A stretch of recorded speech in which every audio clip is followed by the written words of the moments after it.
All right, Dad. Looks like you got some pots there. I don't know what they're all about, but can you kind of tell me what they are? Okay, well, I'll tell you about the George R. Huval Shallots story.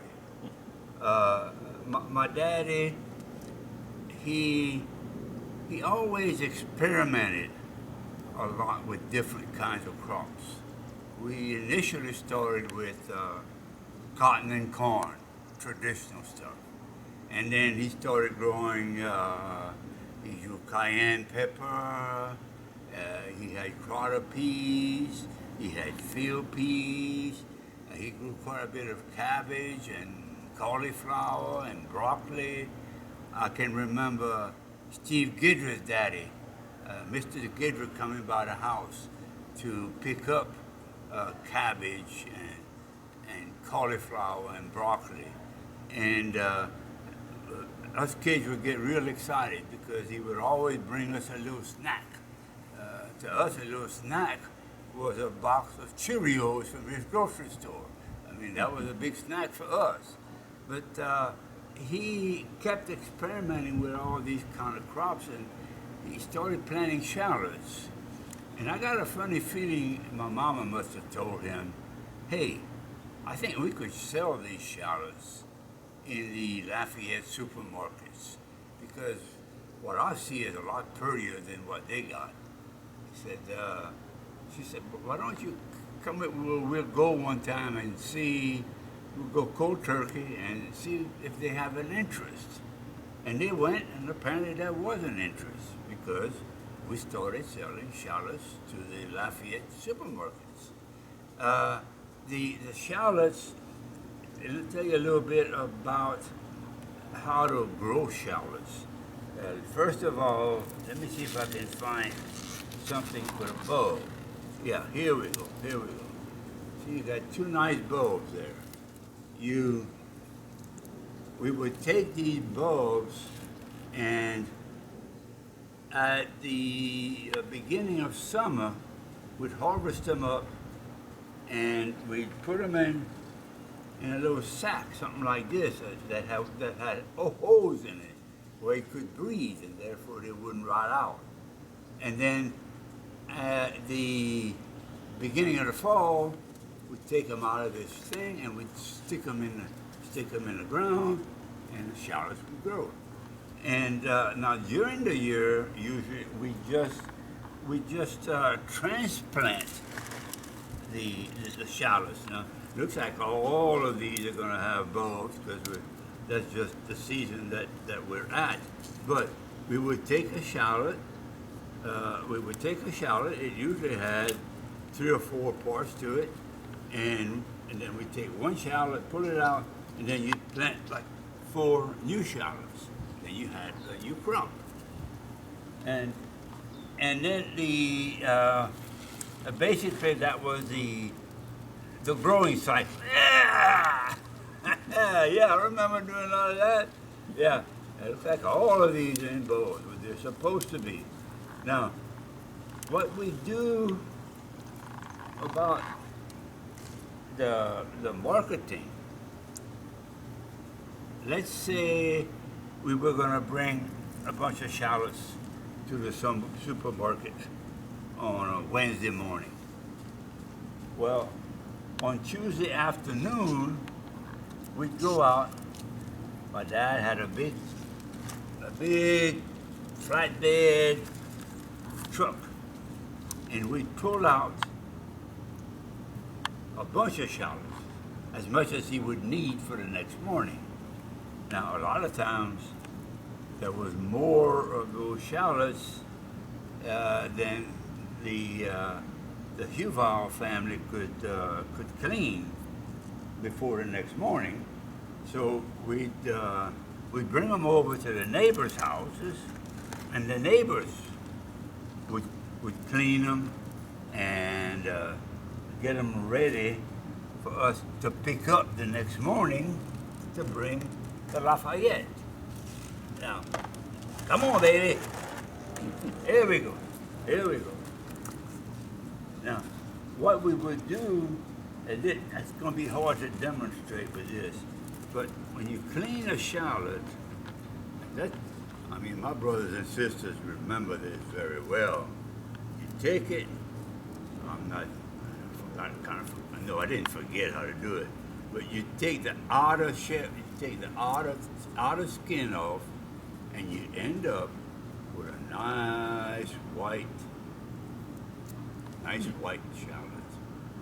And you'd have like you do many of these, and then when you, come on, I got my rope there somewhere. Oh, I had a string. Here we go. And then when you had 4 or 5 of these cleaned, you take them and you wrap this little string around there, and you tie it a hell of a lot faster than what I'm doing, I can guarantee you. And you set them aside, and you do another batch, and another batch, and another batch, and another batch until way into the night. We used to do it in what we call the little bâtisse. It was a little dwelling next to the house. If I remember right, he used to park his automobile in there, but then when we cleaned shallots, I don't remember if the automobile was still in there, but we had an area in there where during the wintertime, we probably had a little bit of heat, but in the summertime, we had no air conditioning, that's for sure. But you know, we were used to it. There was no big problem. And then the next morning, like I said, and that was primarily my job, at least when I was still at home. I would take, because we had crates and crates of these tied up shallots, you know, and I would take those, and that's where I originally think hurt my back, because you had like a tub half full of water with shallots standing in them, and you had to take that and set it on something and wash the shallots off, put them in a crate. I mean, you'd wash them off real clean, you know. Yeah. And what was tough was it was in the wintertime. The water was cold, and my daddy sure wouldn't let you use warm water to wash these shallots in. So you were washing shallots in cold water, and remember that. And my hands would get red, blue, whatever color, the real cold hands get. But obviously I got over it, and I mean I don't even have the Huval symptoms, and so you know, and then I'd say we'd pick them up from the neighbors, we'd take them to the grocery store, we'd deliver them, he'd collect his money, and that's kind of the end. Oh, about the pencil shallot. Yeah, what is this pencil shallot? Yeah, the pencil shallot. My daddy, when he first started growing shallots, it had a flat head, a flat leaf. And he heard about, or he saw, or the county agent told him. My daddy believed a lot in coordinating with the county agent. He heard about, they had shallots with a leaf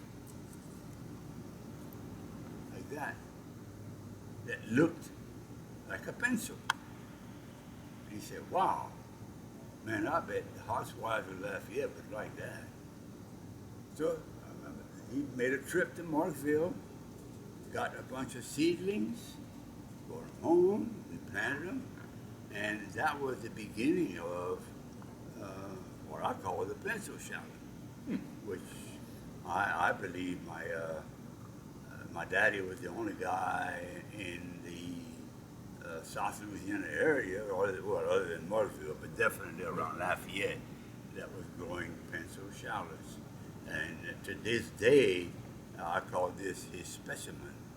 And it's a treasure to me to still have quite a bit of this. And I know I've got family members that grow quite a bit of this.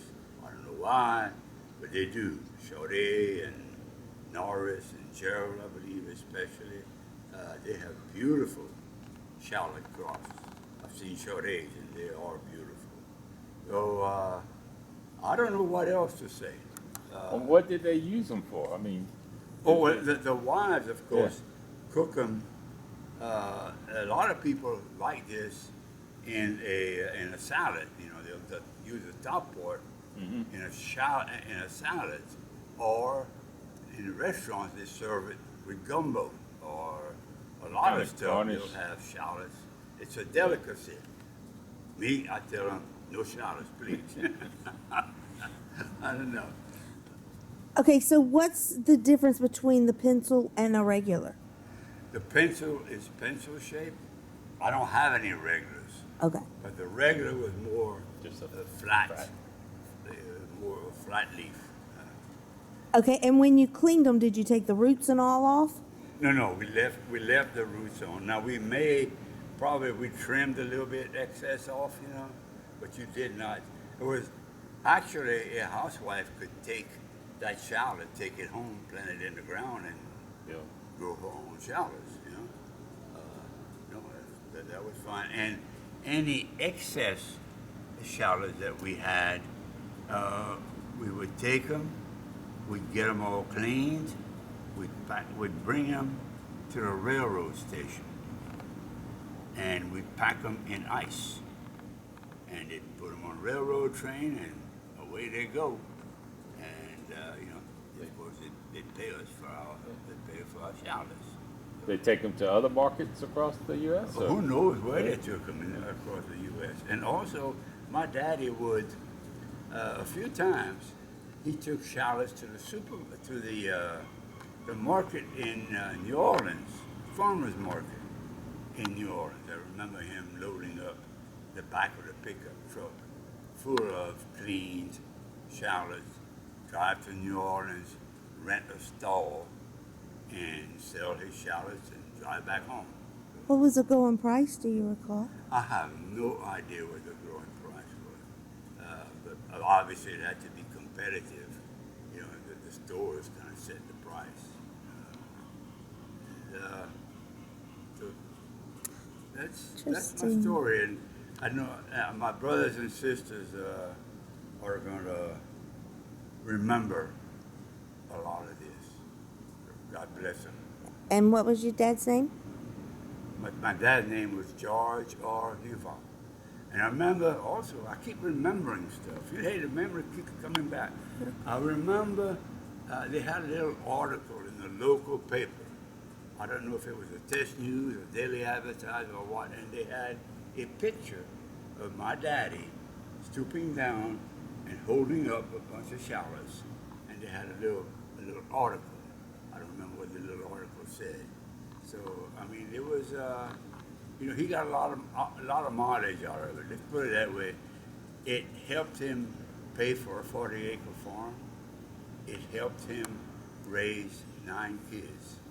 So that's all he did was shallots. So primarily with the shallots. Yeah, he got out of the cotton business and all that other stuff, and primarily shallots. But we had extremely fertile soil.